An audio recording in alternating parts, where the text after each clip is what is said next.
Well, we'll begin our tour here at what was known as Lumineclazier Chapel, which was the title given by the church to St. Dominic.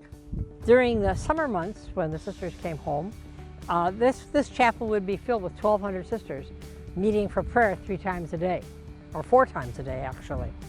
And liturgy was always, Mass was always held here for the girls, as well as the sisters' morning prayer. The sisters met here. The sisters that taught at the college, the university, had prayer here every day. So it's really kind of served a dual place, a dual purpose for all the Adrian Dominican sisters, as well as the college university students. So we begin here, asking God, of course, to bless our tour, but also to continue on into just a piece of our history of the Adrian Dominican sisters, which is our heritage and on whose shoulders we so gratefully stand. Well, now we're in front of the Mother House buildings. This first building, where you see the columns, is known as Madden Hall, named for Mother Camilla Madden, who was the first prioress of the congregation. The center part of the building is what came first, and it housed St. Joseph Academy, which was the first school where the sisters, when they came, of course, they came to really work with and to take care of the physical needs of the railroad workers. Well, it turns out the railroad workers had families, and the families had children, and the children needed an education, and so the congregation's direction moving toward education happened very easily by need, and which is always what has happened for this congregation. The sisters have always responded to the needs of the church and the needs of the people of God. We have what we call the priest's dining room on the main floor, followed by a hallway, and then eventually the chapel was built. To this side of the building, these rooms were also classrooms and dormitories, and eventually on the main floor was built a very large room called the auditorium. Downstairs on the lower level is what we call Day Pro Hall, or Day Profundis Hall, which was the hall where the sisters said the prayers for the deceased. So this is Holy Rosary Chapel. And it's important to remember that before Lumineclazier Chapel was built, St. Dominic's today, everything took place in Holy Rosary Chapel.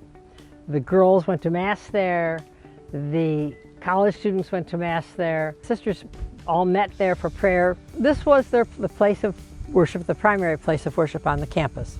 Next to the chapel is the priest's residence. What was the priest's residence is today known as Ratisbon, which was where our sisters came from in Germany.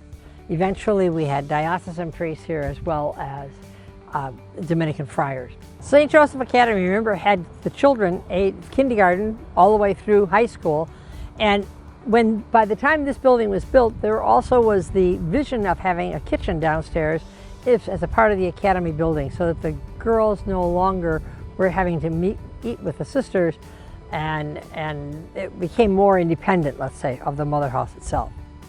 As time went on, Regina building was built as a residence for the girls during the academic year.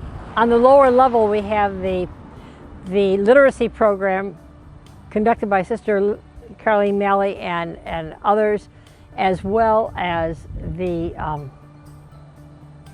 Sister Leona Esnard's teacher education program for Montessori teachers. Regina Chile building was built as a residence hall for the academy girls. It housed all of the academy girls, and of course the sisters who worked at the academy lived in residence. The academy closed as a residence boarding school, and some of the sisters moved into the Regina building, and very makeshift, using the dormitories as their homes. Regina building has undergone 2 different serious reconstructions as far as making apartments for the sisters. And today the building houses many of our sisters and apartments that are quite lovely.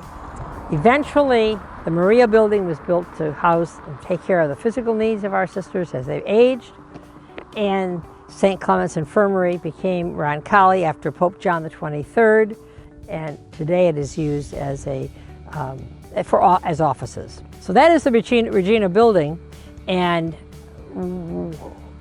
many of our women from Siena have memories of the 1968 fire and also living in the Regina building. Back behind that, all of that, is the cemetery where the sisters whose shoulders we stand on are buried. West of Roncalli and Maria and the cemetery is Weber Center. Weber Center was built as a novitiate on the footprint of the former novitiate building. It was built as a novitiate, but when no longer large classes of women were coming to enter the congregation, it was turned into a retreat and conference center, which it is today, servicing the needs of many people that come to have conferences or make retreats. Here we have a picture of Catherine of Siena, who is one of the patrons of the Dominican order and of course the patron of Siena Heights University.